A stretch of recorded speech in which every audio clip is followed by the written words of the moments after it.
I want to welcome all of you back from what seemed like a 2-week summer vacation. I seem to remember an excellent graduation day only a short time ago. To all of you starting your first year in the corporation, welcome to the Merrillville family. You will find yourself surrounded by outstanding people. We had hoped to be live with this event, but we are trying to be vigilant and protect all teachers and students as best we can.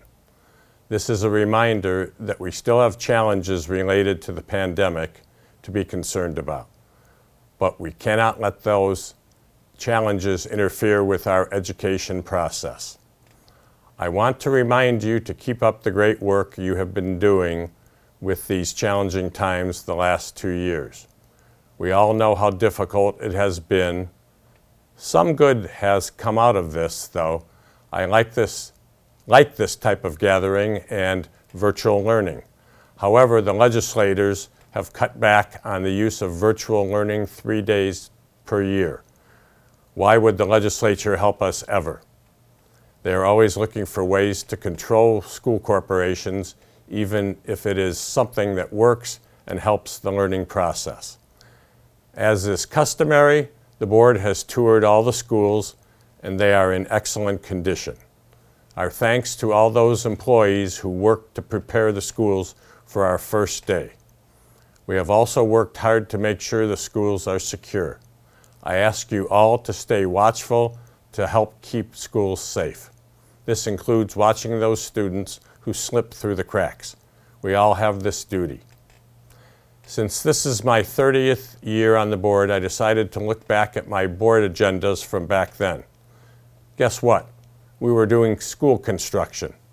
We have never stopped since then, and as you know, we are starting a major program that will include every school. A lot of this work came from your input. I thank you for that. Many years ago, I was told good buildings don't teach. However, I've learned that up-to-date facilities and equipment do help teachers teach and students learn. One of our directors of maintenance said curb appeal was so important to maintain. We strive to do that. The worst sign for a school corporation is to let the buildings decay. We will not let that happen. Those old agendas also featured our struggles with the state and legislators. It does not matter Democrat or Republican majority, we have always had to adapt to poor ideas from non-educators. I would like to ask you to continue to defend public education, which is always under attack. Be proud of what you do. Since I've been on the board, Merrillville schools have graduated over 16,000 students. We continue to have accomplished grads enrolling in colleges and universities, enlisting in the service, and going on to careers after high school. That is your product. We should all be proud of that. Lastly, if Mr. Brown starts to sing, you have my permission to hit the mute button. Have a great school year. Hello, my name is Tina Schultz, and I am the president of the Merrillville Classroom Teachers Association. I would like to welcome you back to the start of the 22-23 school year. I wish I could greet each of you in person, but we are once again reminded that COVID continues to be a concern across the world. While summer is a time to rest, relax, and recharge, many teachers and staff members were busy working through the summer. I would like to thank the teachers who used their summer vacation to attend professional development workshops. Thank you to teachers for attending summer planning meetings such as PBIS, CIC, and curriculum mapping. Thank you to the MCTA team who continued to meet during the summer to prepare for the next school year. Finally, thank you to our education support personnel who worked during the summer to get our schools clean, students registered, and things ready for today. Every summer, I spend time thinking about what to speak about on the first day. I've spoken about finding your why, persevering through a pandemic, and the need to care for ourselves. This year, in the midst of sweeping changes in our nation and state, I feel drawn to shake things up and encourage some good trouble among the teachers and staff of Merrillville. Like so many teachers in our corporation, I'm a graduate of Merrillville, class of 1992. My graduating class had 376 students. Many parts of the high school did not have air conditioning, as that was being installed during the major renovation that was happening during my time. I must admit, Merrillville changed a lot over 29 years. Many of my teachers have retired or passed away. The curriculum has changed, the dynamic has changed. I tell you all this because we teach in a school corporation that is constantly changing, constantly evolving. I've heard, "That's not how we've done things," or "That's not the Merrillville way." I've listened to teachers upset over rules and mandates that put more on our plates and give us less time for our personal lives. I've spoken with teachers who are concerned about state and national legislation. The overarching theme among all our conversations is this: teachers are frustrated. However, are we frustrated enough to work for change? Are we motivated to put our actions to our words? Are we willing to stand up for what's right, or do we sit back and hope it will get better? I believe it's time for some good trouble. This summer, I came across a History Channel documentary on the life of John Lewis, the former civil rights leader and congressman from Georgia. Mr. Lewis loved to read, and he read everything he could, including his mom's Jet magazine, where he learned of the horrific death of Emmett Till, 1 year younger than him. When he was 16, he went to the public library and was denied a library card because the library was for whites only. He was denied acceptance into Troy University because of his skin color. These two events are just a few of the experiences of racism and segregation in his life. John Lewis did not accept the racism and segregation that was forced on him and so many others. He spoke up. He protested. He fought for what he believed in. He fought to end segregation. He fought for voting rights. He fought to end racism and hate. He would continue his life work of equality for all through his work in Congress until his death in 2020. Before his death, Congressman Lewis penned an op-ed to be published in newspapers on the morning of his funeral. In this op-ed, Lewis writes, "Ordinary people with extraordinary vision can redeem the soul of America by getting in what I call good trouble, necessary trouble." While some may hear these words and think of violent riots and protests, Lewis was encouraging the next generation to continue the work he started by voting, studying history, and learning from the mistakes of the past to create a better America.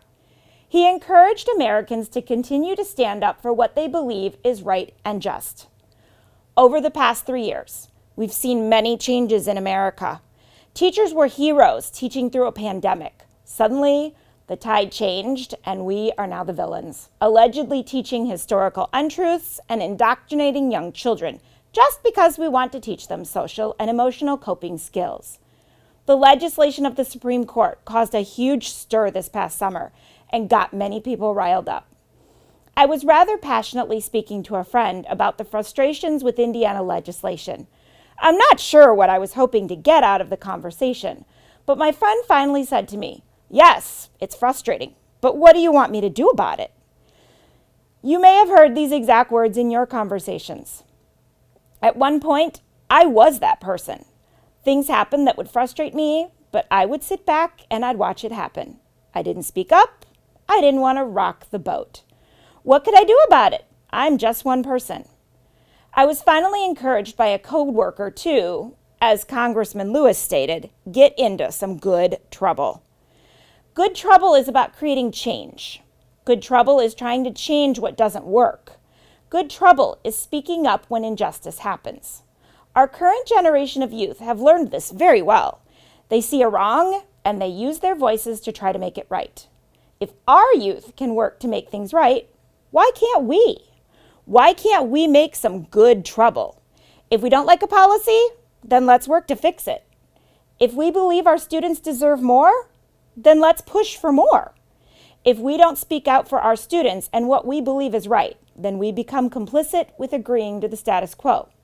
If you are frustrated by the state legislation, then let your legislators know. Apathy does not change the world. Activism does. Activism in the form of good trouble. So today, I'm asking my fellow co-workers to cause some good trouble. As John Lewis stated, I urge you to answer the highest calling of your heart and stand up for what you truly believe. This year, Put aside apathy and work for what you think is right. Don't be afraid to speak up for what you believe in. If you believe that we can do better, then help make things better. Work with your building administrators to make changes if you feel they're necessary. Work on district committees to make change to improve our corporation. Speak up about what's good in our schools. Get involved in Red for Ed activities and speak out for public education and teachers' rights. Join MCTA and ISTA as we create good trouble this year. Every voice has a power when you believe it does. I realize this wasn't the motivating, have a great year speech that is usually expected. Rather, it is a have an awesome year speech, knowing that we have to create the awesome. We have to make it happen or it won't happen. So, I encourage each of you to use your voice to stand up for what our students need and what our teachers need. Find out how you can get involved to make great things happen. One voice can make a difference. I thank you for allowing me to represent each of you, and I look forward to working with everyone this school year. I pray that each of you will have a wonderful school year. Hello and welcome back from your summer vacation. We hope you've had a wonderful, relaxing, and enjoyable time. Welcome to the 22-23 school year. Let's begin this year with looking at our vision and mission statements. These statements are important messages we send out to our community and ourselves. In simple terms, a vision is what we want to become in the future. Our vision is every child, every day, whatever it takes. We are close to realizing this vision, and I hope you can see ways in which you have helped Merrillville Community Schools close in on this reality. You do so many extras for our children. Continue to do whatever it takes. Our mission as Merrillville Community School Corporation creates quality learning experiences by setting standards that engage students to reach their highest potential, provides learning environments that are enhanced through meaningful relationships that give students a global perspective, and empowers students to believe they can be successful. What does this mean to you and all of us? Please reflect and think about a few key words. In the first bullet, the term engage has a deep meaning in what you do every day with your students. We must engage them in learning experiences that are meaningful to them and provide them knowledge and insights for their future. The work of educators is built on strong, loving, and trusting relationships. Meaningful relationships are the engine that moves forward to be able to overcome any challenge.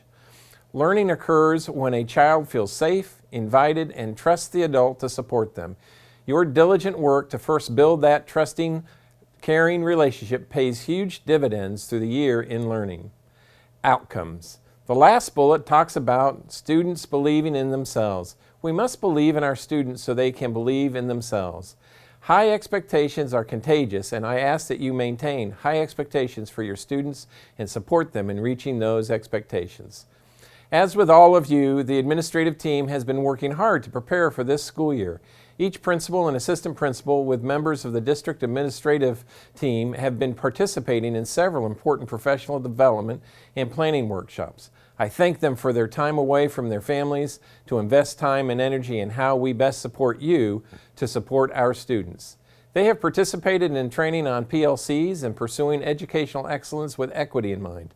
I am sure they will be sharing some of what they've learned with you through the year.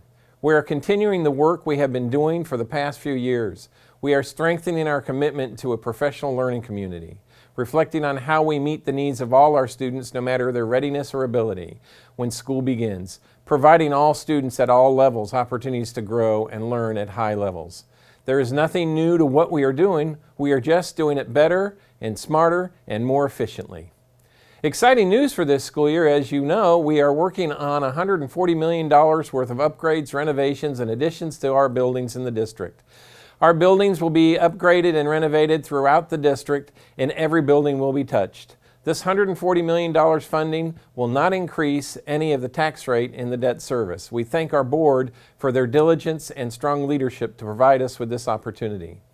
Many of you were part of this facilities evaluation through observations in your building, classrooms, walkthroughs, and individual surveys. This information was utilized to create a 10-year facility upgrade plan.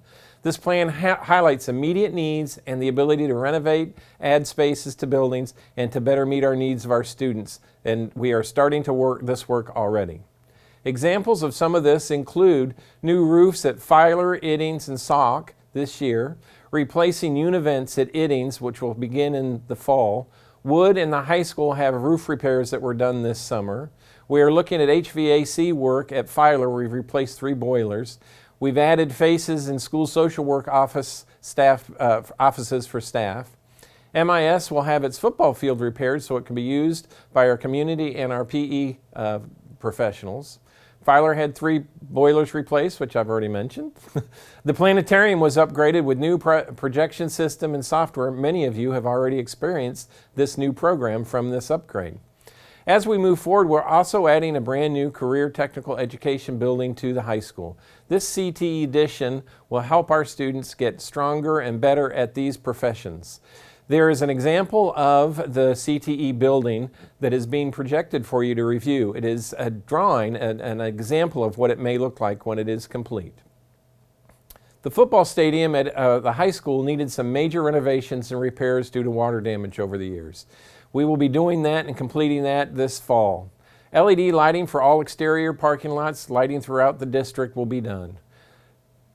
A new cafeteria will be added to the high school, and the old cafeteria will become learning spaces. You can see the location in the rendering that was provided for the CTE building.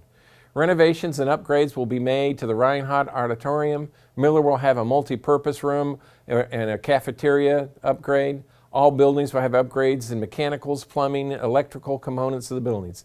Each building will have sidewalk, concrete, and parking lot repairs completed. Each elementary school will have upgrades to playground equipment. Each building will receive interior renovations including carpet, paint, and media center upgrades.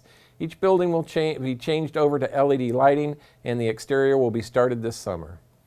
This is going to be a very exciting school year, and I wish you the very best as we begin. I will see you all soon as I'll be starting the in-person listening tours again this year. We hope that you're ready and excited to start the 22-23 school year, and that the work that's been done so far is exciting for you, and look forward to your work and help as we prepare our students for their future. Thank you very much, and good luck.